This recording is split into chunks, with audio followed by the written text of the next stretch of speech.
What's up, everybody? Mr. Ball back at it with another purchase from Amazon.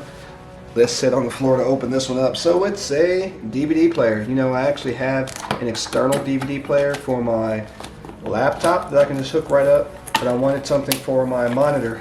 I feel like bringing out my Tales from the Crypt DVD collection, have all seasons, and the Tales from the Dark Side. So let's open this up. This is a $29 DVD player. It's HDMI 1080p. Tales from the Crypt was made way back in the 90s, so it's going to upscale it to 1080p. So you have your remote there, plug it and file it. Another HDMI cable. You actually have your RCA cables, pretty cool. I don't need them, have billions.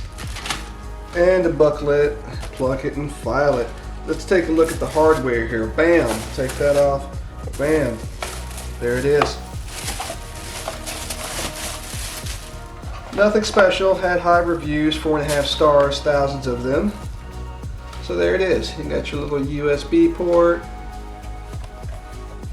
And here's the back, HDMI port, and this right here. Once I actually get this all hooked up and going, then I'm actually going to show you some footage to show you how it actually looks. So until then, we'll see you on the next clip.